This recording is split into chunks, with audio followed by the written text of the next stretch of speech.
책 읽는 보라입니다. 오늘은 조반니 보카치오의 데카메론 중에서 첫 번째 날, 첫 번째 이야기 들려드리겠습니다. 첫 번째 날, 첫 번째 이야기. 차파렐로 씨는 거짓으로 고해성사를 하여 고매한 수도사를 속이고 죽습니다. 그는 살아서는 악질이었지만 죽어서는 성인으로 추앙되고 성 차팔레토라고 불리게 됩니다. 친애하는 부인들이여, 우리가 무엇을 하든 만물을 창조하신 하느님의 거룩하고 위대한 이름으로 시작함이 옳겠죠. 첫 번째 이야기를 하는 사람으로서 저는 하느님의 놀라운 사업 중 하나를 들려드리는 것으로 이야기를 시작하고자 합니다. 그래서 이야기를 듣고 나서 우리가 하느님의 안에서 변함없이 희망을 유지하고 하느님의 이름을 영원히 찬양하게 되기를 바랍니다. 속세의 일이란 그저 변하고 사라지는 것이어서 늘 시련과 골칫거리, 재난이 생기며 끝없는 위험을 만나기 마련입니다.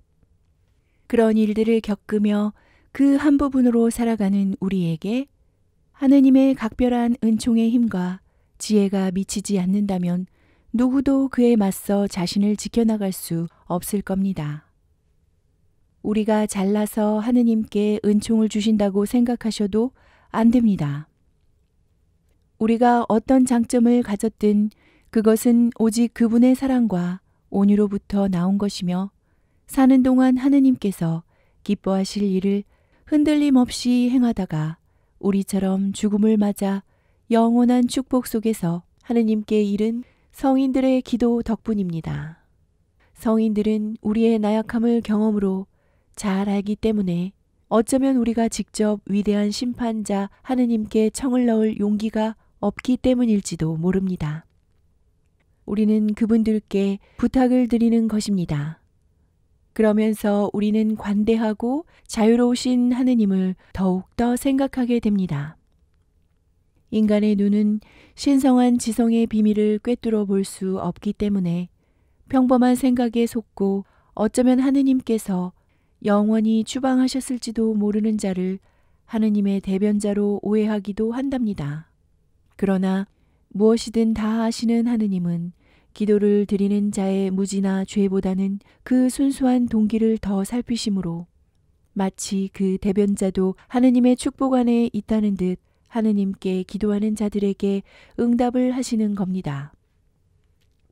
이런 일은 제가 지금부터 들려드릴 이야기에도 분명하게 나타납니다. 이렇게 자신 있게 말씀드리는 것은 하느님의 판단이 아니라 인간의 판단에 관련된 이야기이기 때문입니다. 프랑스에서 엄청난 부를 쌓아 상인으로 이름을 날리고 훌륭한 신사가 된 무시아토 프란체지는 프랑스 왕의 동생인 까를로 센차테라가 교황 보니파키우스의 부름을 받아 여행길에 올랐을 때 그를 수행하여 토스카나에 가게 됐습니다. 무시아토 프란체치는 위조화폐를 주조하고 이탈리아 상인들의 재산을 강탈하는 방식으로 재산을 축적했습니다. 실제로 그는 차파렐로와 밀접한 사업 관계를 맺었으며 기록에 따르면 1301년 토스카나 지방의 여러 도시에서 상당한 지위의 관직을 수행하다 1310년에 사망하였습니다. 카를로 센차테라는 프랑스 필립 왕의 동생 샤를 발루아를 가리킵니다. 땅이 없다라는 뜻의 센차테라는 왕에게서 속령을 받지 못한 이래로 또는 이름만 왕족인 상태로 인해 또는 자기 왕국을 세우려는 노력이 수포로 돌아간 데서 붙여진 이름입니다. 당시 교황이던 보니파키우스 8세는 교권과 속권의 대립 사이에서 혼란스러운 정국을 정리하기 위해 센차테라에게 지원을 요청했습니다. 그러자 그는 요청을 수락하고 피렌체에 입성해 흑당 편에 서서 당시 단테가 속해 있던 백당을 추방하고 시칠리아까지 진출하려 했으나 혼란만 가중시키고 물러났습니다. 이런 와중에서 단테는 망명길에 오르게 되었습니다. 단테 신곡 중 연옥편 22곡 70에서 78행을 참조하세요. 그런데 상인들이 흔히 그렇듯 여기저기 얽혀놓고 버려있는 여러 가지 일을 빠른 시간 내에 정리하기가 수월하지 않아서 그 일들을 여러 사람에게 넘겨주기로 했습니다.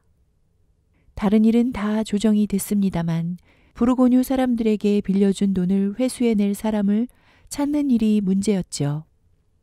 부르고뉴 사람들은 싸움을 좋아하고 심성이 고약하며 예의가 없어서 그런 자들을 능히 대적하면서도 동시에 자기가 믿을 수 있는 사람을 생각해낼 수가 없었던 겁니다.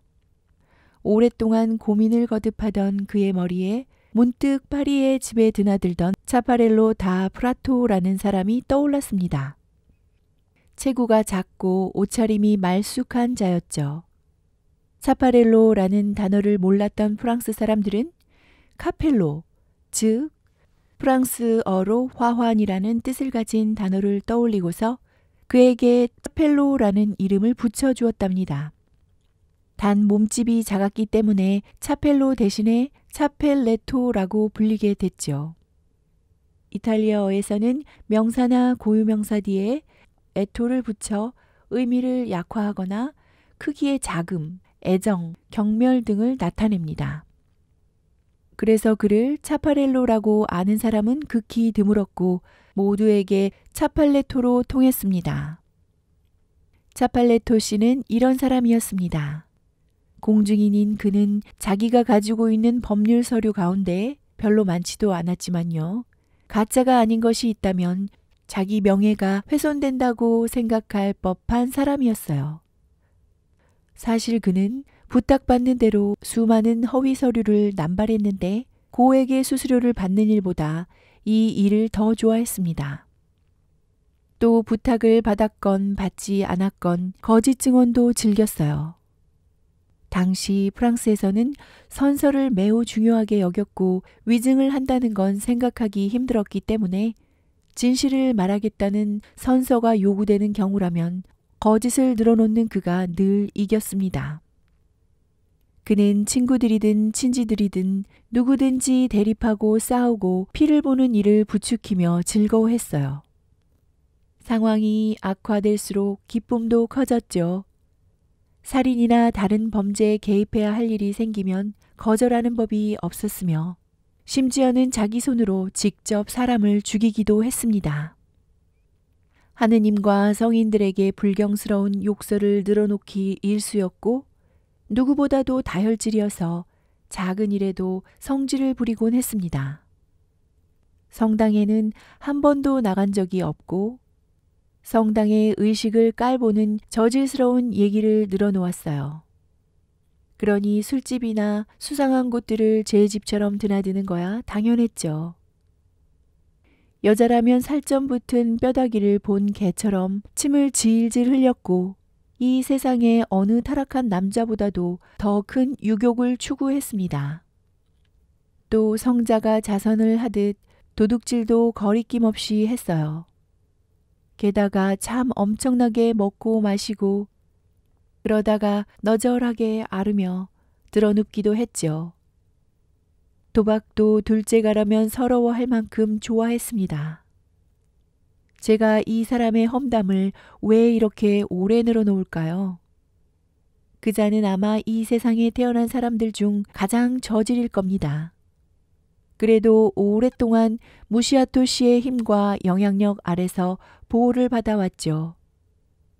그자가 어김없이 업신여기는 법정이나 심심찮게 깔본 사람들에게서 쏠쏠하게 존경까지 받았습니다.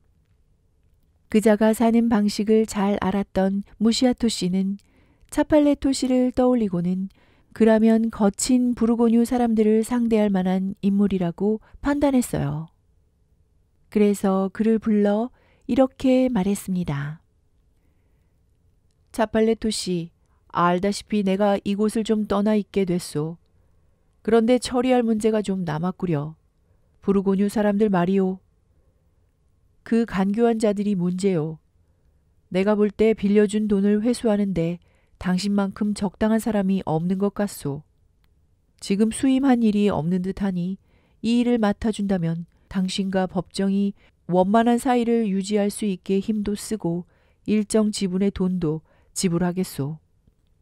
당장 일도 없는 데다 살림도 궁색한 처지였던 차팔레토 씨는 오랫동안 자기를 후원해주던 사람이 떠나려 하자 주저없이 결정을 내리고 사실 대안도 없었습니다. 기꺼이 그 일을 하겠다고 대답했습니다. 이야기가 다 끝났을 때 차팔레토 씨는 무시아토 씨에게서 위임장을, 왕에게서는 소개장을 받아서는 무시아토 씨가 출발한 후에 아무 연고도 없는 부르고뉴로 향했습니다.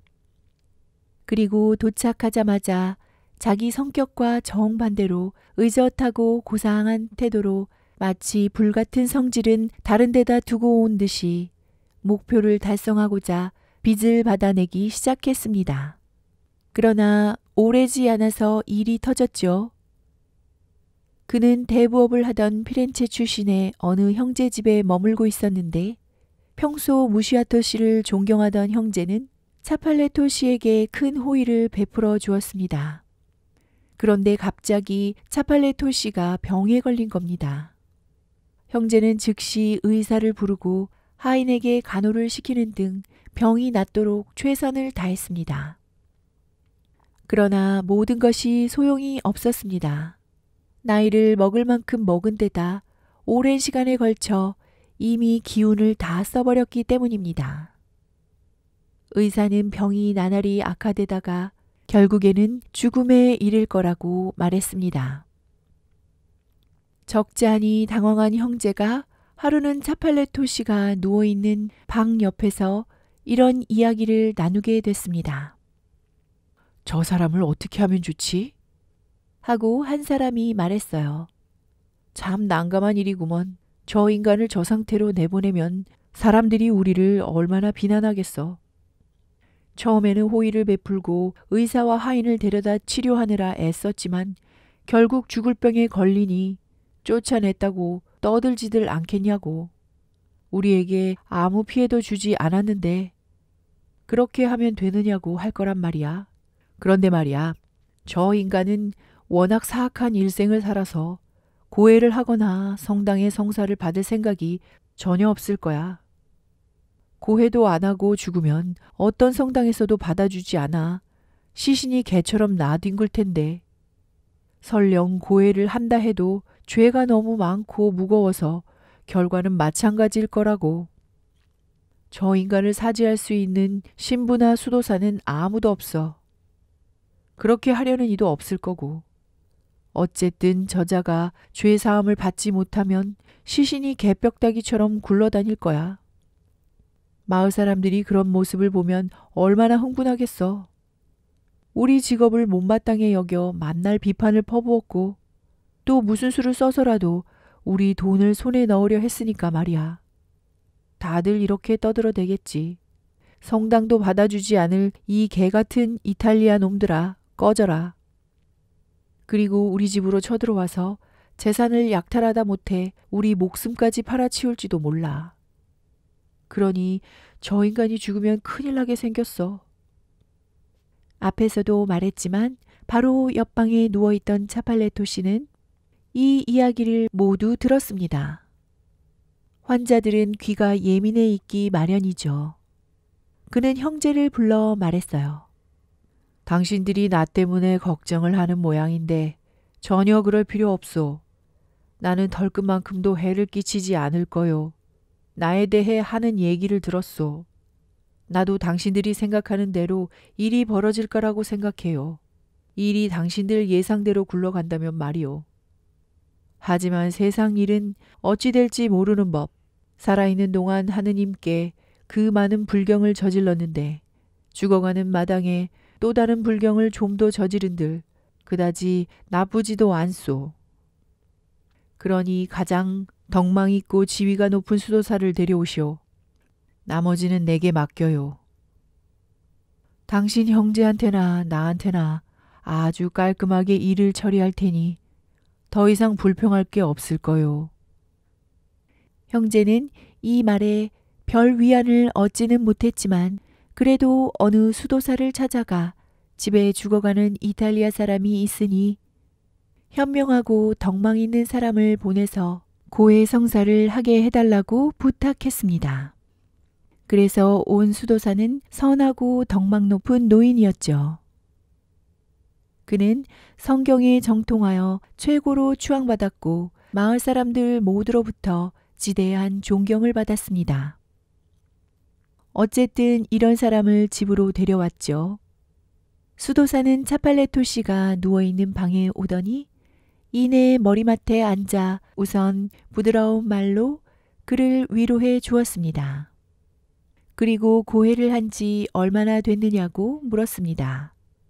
살면서 고해 따위는 한 번도 해본 적이 없는 차팔레토 씨가 그 말을 받아서 이렇게 대답했습니다. 신부님, 적어도 일주일에 한 번은 고해를 하는 것이 제 습관입니다. 더 자주 한 적도 많지만요. 그러나 솔직히 병에 걸린 뒤로는 상태가 좋지 않아 일주일 가까이 하지 못했습니다. 그러자 수도사가 말했습니다. 참 잘하셨습니다. 앞으로 잘 지켜나가셔야 합니다. 그렇게 자주 고해를 한다니 내게 묻거나 들을 말이 별로 없을 듯 하군요.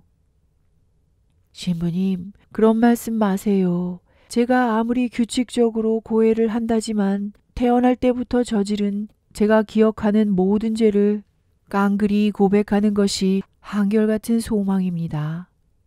그래서 신부님께 부탁을 드립니다만 한 번도 고해 성사를 안 해본 사람으로 여기시고 무엇이든 찬찬히 질문해 주세요. 아프다고 해서 봐주지 마시고요. 몸을 아끼려고 나의 구주께서 값진 피로 구원하신 내 영혼을 지옥에 떨어뜨리느니 육신을 괴롭히는 편이 낫다고 생각합니다. 덕망 높은 수도사는 이 말에 크게 기뻐하며 참으로 성품이 좋은 사람이라고 여겼습니다. 먼저 그런 태도를 따뜻하게 칭찬하고 나서 여자와 노란한 죄가 있는지 묻는 것으로 고해 성사가 시작되었습니다. 이 물음에 차팔레토 씨가 한숨을 내쉬며 대답했어요. 신부님, 허영의 죄를 짓는 것 같아 차마 진실을 말하기 어렵군요. 그러자 덕망 높은 수도사가 말했습니다. 편안하게 말해보세요. 고해를 통해서든 아니든 진실을 말하는 것은 죄가 되지 않습니다. 이 말을 듣고 차팔레토 씨가 말했어요. 그렇다면 안심입니다. 말씀드리겠습니다. 저는 어머니에게서 나온 그대로 수총각입니다. 이런 하느님의 축복이 임하시길. 어찌 그리 고귀하게 살아오셨나요? 우리처럼 율법이 가로막는 것도 아니고 원하기만 하면 마음껏 자유를 누릴 수 있었을 텐데 참으로 대견한 일이군요. 다음으로 수도사는 탐식의 죄로 하느님을 욕되게 한 일이 없는지 물었습니다. 차팔레토 씨는 깊은 한숨을 내쉬며 셀 수 없을 만큼 많이 그랬다고 대답했습니다.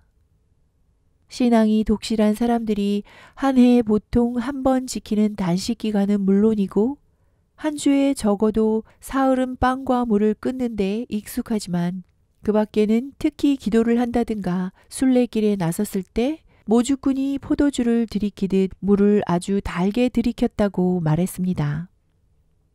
또 여자들이 들에 놀러 나갈 때 먹는 맛있는 야채 샐러드를 탐한 적이 있으며 때로는 자기처럼 신앙으로 단식을 하는 사람에 대한 일반 사람들의 기대와 예상을 벗어나 음식에 마음이 끌렸다고도 말했습니다. 그러자 수도사가 말했습니다. 그런 죄는 사소한 것입니다. 그 때문에 필요 이상으로 양심의 짐을 지우지 마십시오. 아무리 덕망 높은 사람도 오랫동안 단식한 후에는 먹을 것에 마음이 끌리고 목이 마를 때는 마실 생각이 간절해지는 법이니까요.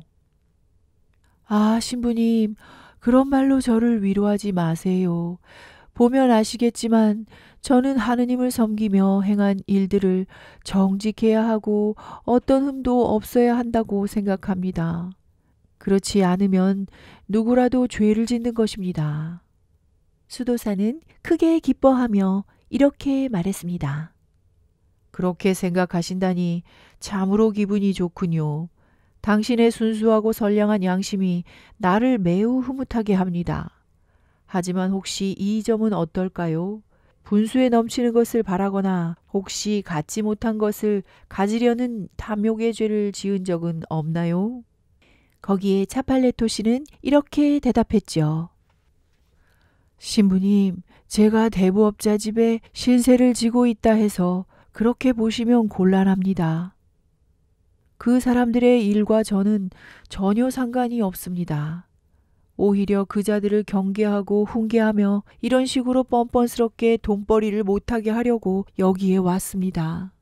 하느님께서 이렇게 병을 주시지 않았다면 그 일을 다 했을 겁니다.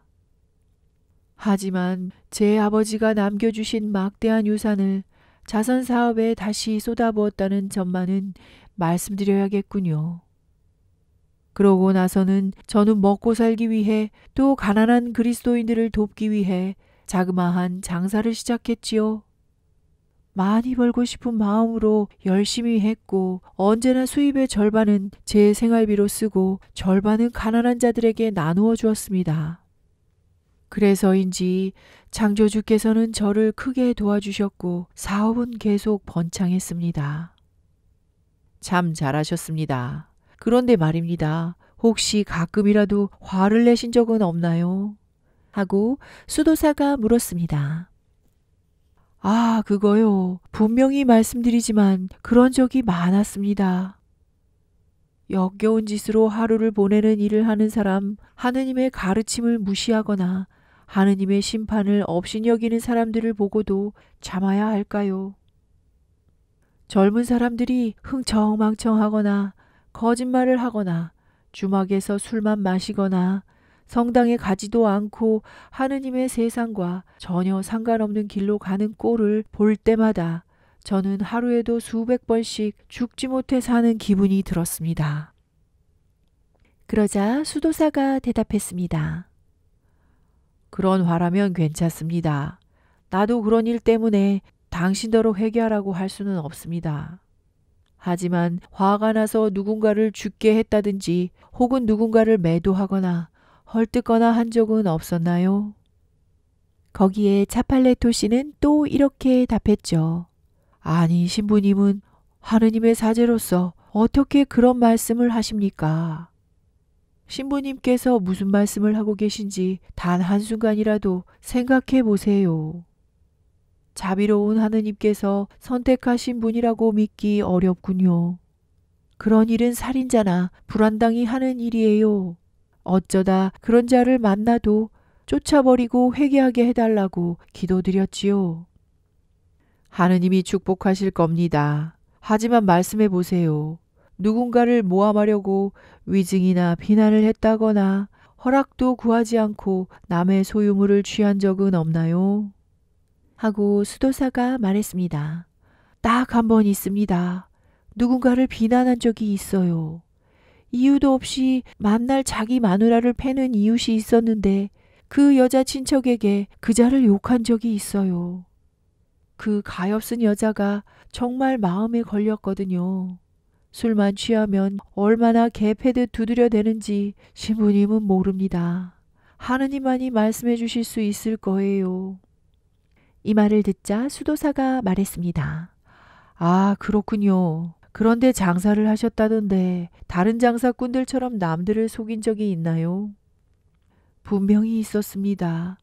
그러나 누구를 속였는지는 모르겠고 제가 판 옷감값을 주려고 돈을 가져온 사람이 있었다는 것 정도만 기억이 납니다. 저는 돈을 세어보지도 않고 궤에 넣어두었죠. 궤에 넣어두었는데 한 달쯤 지나서 4피치올로 정도가 더 왔다는 것을 알았습니다. 4피치올로는 작은을 뜻하는 단어입니다. 피콜로에서 유래한 당시 통용화폐의 최소 단위입니다. 1252년 피렌체에서 피오리노가 주조되었을 때 1피오리노는 20솔도, 1솔도는 12피치올로 혹은 12데나로였습니다. 얼마 후 작은 화폐 가치가 하락해 1피오리노가 1300년에는 46솔도로 1318년에는 68솔도까지 떨어졌다고 합니다. 그래서 그걸 돌려주려고 1년을 갖고 있다가 다시 만나지 못해 거지에게 줘버렸습니다. 그건 속인 것도 아니고 오히려 돈을 잘 사용하신 겁니다. 덕망 높은 수도사는 그 외에도 여러 가지를 물었지만 매번 비슷한 대답이 나왔죠. 수도사는 이제 그만 죄를 사해줘야겠다고 생각했습니다. 그때 차팔레토 씨가 말했습니다. 신부님, 아직 말씀드리지 않은 죄가 두어 가지 있습니다. 수도사가 뭐냐고 묻자 그가 대답했습니다. 언젠가 안식일을 제대로 지키지 않았습니다. 토요일 오후에 하인들에게 집을 청소하라고 했거든요. 아닙니다. 아니에요. 그건 별일도 아닙니다. 그렇지 않습니다, 신부님. 그렇게 말씀하시면 안 됩니다. 안식일은 크게 받아들여야 할 날이에요. 주님께서 부활하신 날 아닙니까? 그러자 수도사가 물었습니다. 다른 건 없습니까? 있습니다. 한 번은 별 생각 없이 하느님의 집에서 침을 뱉어버렸어요. 하고 차팔레토 씨가 대답했죠. 그러자 수도사는 미소를 지으며 말했습니다. 여보세요. 그건 걱정할 일이 아닙니다. 우리 성직자들도 계속 침을 뱉지 않습니까? 차팔레토 씨가 말을 받았어요. 그건 좀 심하시군요. 하느님께서 제물을 바치는 신성한 성전은 항상 깨끗해야 할 곳이 아닙니까? 잠깐 사이에 그는 이런 식의 이야기를 수없이 늘어놓았습니다. 그런 뒤 마침내 한숨을 짓더니 울음을 터뜨렸죠. 하기야 마음만 먹으면 얼마든지 울 수 있는 자였으니까요. 덕망 높은 수도사가 이 모습을 보고 물었습니다. 왜 그러시지요? 신부님, 지금까지 고해하지 않은 죄가 하나 있습니다. 들춰내자니 너무 부끄러워서 그 일이 떠오를 때마다 이렇게 울게 됩니다. 너무 끔찍한 죄라서 하느님께서도 결코 용서하지 않으실 겁니다. 그러자 수도사가 말했어요. 자, 괜찮으니 말해보세요. 지금까지 인간이 저지른 모든 죄와 앞으로 세상의 종말까지 다 저질렀다고 해도 지금의 당신처럼 후회하고 회개한다면 지극히 자비롭고 관대하신 하느님께서 다 용서하실 겁니다. 그러니 어서 말해보세요. 차팔레토 씨는 더 크게 울먹이며 말했습니다. 아, 신부님, 저의 죄는 너무나 무거워요. 신부님께서도 기도해 주시지 않는다면 하느님께서도 절대 용서하지 않으실 거예요. 그 말에 수도사는 이렇게 대답했죠. 괜찮으니 말해보세요. 당신을 위해서 하느님께 기도하겠습니다. 그러나 차팔레토 씨는 계속 울면서 아무 말도 하지 않았고 수도사는 말해보라며 거듭 설득했습니다. 차팔레토 씨는 그렇게 울먹이면서 아주 오랫동안 수도사를 애먹이더니 깊은 한숨을 내쉬며 입을 열었어요. 신부님, 저를 위해 하느님께 기도해 주신다고 하셨으니 말씀을 드리겠습니다. 어렸을 때 어머니한테 욕을 한 적이 있었어요. 여기까지 말하고 나서 차팔레토 씨는 다시 더 큰 소리로 울기 시작했습니다.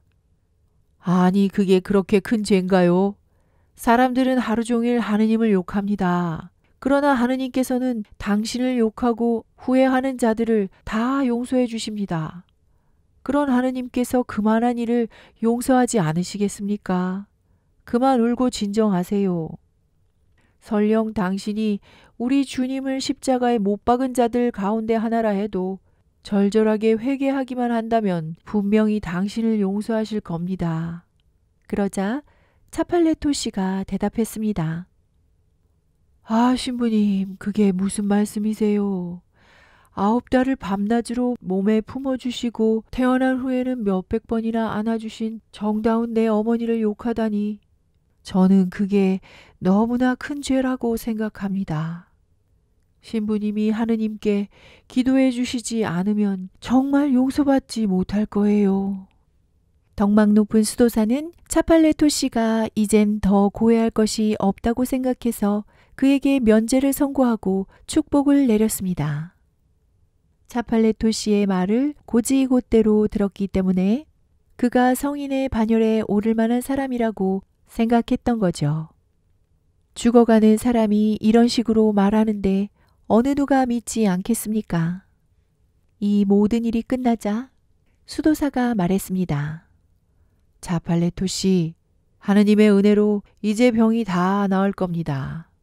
하지만 만일 하느님께서 당신의 축복받은 영혼을 부르신다면 당신의 육신을 우리 수도원에 묻어도 되겠습니까? 차팔레토 씨는 이렇게 대답했습니다. 그럼요, 신부님. 신부님이 저를 위해 하느님께 기도해 주신다고 하는데 제가 다른 것을 바랄 수는 없지요. 저는 평소에도 신부님 교단을 추종했습니다. 그러니 수도원으로 돌아가시거든 매일 아침 신부님 제단에 바치시는 그리스도의 성체를 제게 보내주십사 부탁드려요. 그럴 자격은 없지만 신부님만 허락하신다면 성체를 받고 그런 다음 성스러운 도유식을 받고 싶습니다. 그러면 삶은 죄인으로 살았지만 적어도 죽음만큼은 그리스도인으로 맞을 수 있을 겁니다. 덕망 높은 수도사는 정말 기뻤고 정말 좋은 얘기를 들었으며 돌아가는 대로 곧 성체를 보내주겠다고 말했습니다. 그리고 실제로 그렇게 했죠. 한편 형제는 차팔레토 씨가 자기들을 속일까봐 그가 누워있는 방과 판자 하나로 분리된 옆방에서 귀를 기울이고 있었습니다. 그 덕분에 차팔레토 씨가 수도사에게 하는 말을 다 들을 수 있었죠. 고해 내용을 들으며 너무 재밌어서 웃음이 터질 뻔한 적도 한두 번이 아니었습니다. 형제는 서로 이야기를 주고받았죠. 뭐 저런 인간이 다 있냐? 나이도 병도 곧 닥쳐올 죽음도 하느님마저도 두려워하질 않잖아. 이제 하느님의 심판 앞에서 자기가 저지른 온갖 나쁜 짓이 다 드러날 텐데 살던 대로 죽고 싶은 모양이지. 그래도 성당에 묻힐 수 있도록 조치하는 걸 보고 잘 되겠지 하고 생각했어요. 차팔레토 씨는 성체를 받은 뒤 곧 병이 악화됐지만 도유식도 받았어요. 그리고 그 훌륭한 고해를 한 바로 그날 저녁 기도 시간이 지나자마자 죽었습니다. 형제는 필요한 절차를 수행했습니다. 그가 남긴 돈으로 성대한 장례를 치를 수 있게 준비하고 그의 죽음을 소사들에게 알려서 그날 밤에 즉시 달려와 철야기도를 해주고 다음날 아침에 시신을 인수해 달라고 했습니다. 차팔레토 씨의 고해를 들은 덕망 높은 수도사는 그가 세상을 떠났다는 얘기를 듣고 수도원장과 의논한 끝에 수도원에 종을 울려 수도사들을 한데 모았습니다. 덕망 높은 수도사는 차팔레토 씨의 고해 내용으로 미루어 그가 성직자와 같은 사람이었다고 전했죠. 하느님께서 그를 통하여 기적을 행하실 것이니 최고의 경의와 사랑을 갖추어 유해를 인수해야 한다고 설득했습니다. 사람을 쉽게 믿는 수도원장과 수도사들은 그 말에 동의했습니다. 그리고 그날 저녁 차팔레토의 시신이 누워있는 곳으로 가서 성대하고 엄숙한 철야기도를 올렸습니다. 아침에는 성의를 걸치고 성서에 손을 들고서 맨 앞에는 십자가를 앞세워 찬송을 부르며 시신을 인수하러 갔다가 다시 화려한 의식을 제대로 갖추어 성당으로 돌아왔습니다. 남자든 여자든 마을 사람들 대부분이 뒤를 따랐죠. 이렇게 해서 시신이 성당에 안치되자 고해를 들었던 덕망 높은 수도사는 단상에 올라가 차팔레토 씨가 살았을 적에 행했던 놀라운 일들에 대해 설교했습니다. 단식이라든가 순결함, 순박함, 고매한 덕성, 그리고 특히 가장 큰 죄라고 울며 고해했던 사실에 대해 들려주었고 하느님께서 용서해 주실 거라고 간신히 확신시킬 수 있었다고 말했습니다. 그리고 나서 청중을 향해 이렇게 말했습니다. 그런데 여러분 같은 죄인들은 발에 지푸라기 하나만 차여도 하느님과 성모 마리아와 모든 성인들을 욕한단 말입니다. 수도사는 그 외에도 차팔레토 씨의 성품과 순수함에 대해 잡다하게 묘사했습니다.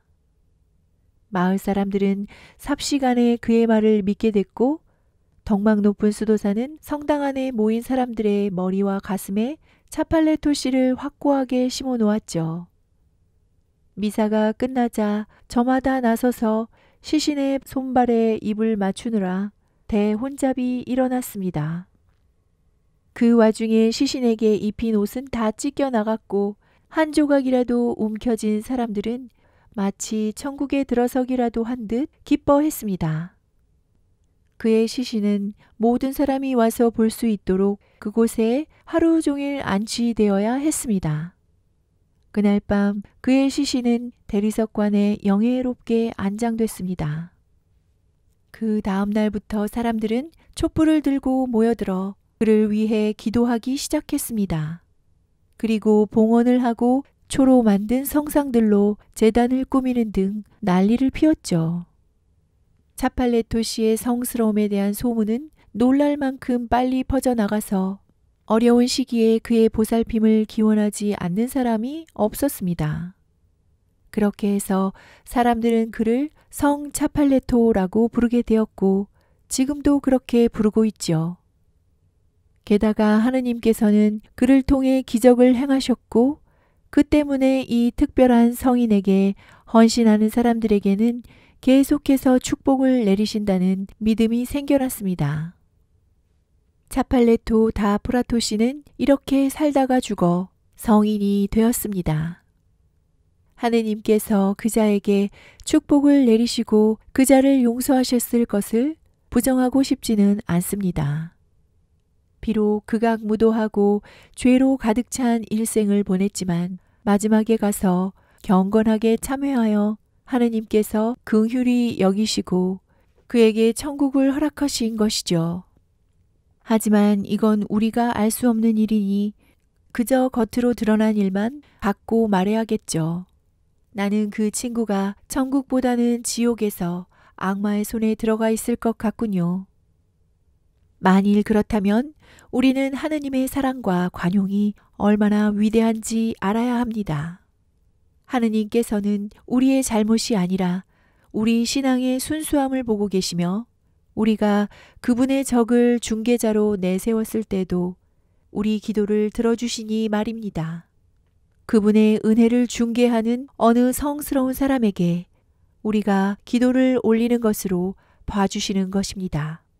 그러니 우리가 이런 즐거운 자리를 함께 하는 것도 지금의 이 재앙을 안전하게 헤쳐나갈 수 있는 것도 하느님의 이름으로 우리의 이야기를 시작하며 그분께 기도를 올리고 그분을 경배하는 것도 우리가 필요할 때에 듣게 될 확고한 지혜에 따라 우리를 그분께 맡기는 것도 모두 하느님의 은총 덕분입니다. 이야기하던 사람은 여기서 침묵에 잠겼습니다. 보카치오가 작가로서 개입하여 이야기를 마무리 짓는 장면입니다. 보카치오는 데카메론 곳곳에 등장해 몇 겹의 막으로 반복해 가려지는 데카메론이라는 무대를 독자 앞에 다시 드러내 보이는 효과를 줍니다. 여기서는 극히 간결한 문장으로 독자 앞에 자신의 모습을 던져 작가의 존재감을 선명하게 표출하고 있습니다. 여기까지 지오반니 보카치오의 데카메론 중에서 첫 번째 날, 첫 번째 이야기 들으셨습니다. 끝까지 함께 해주셔서 감사합니다. 책 읽는 보라였습니다. 오늘도 행복하세요.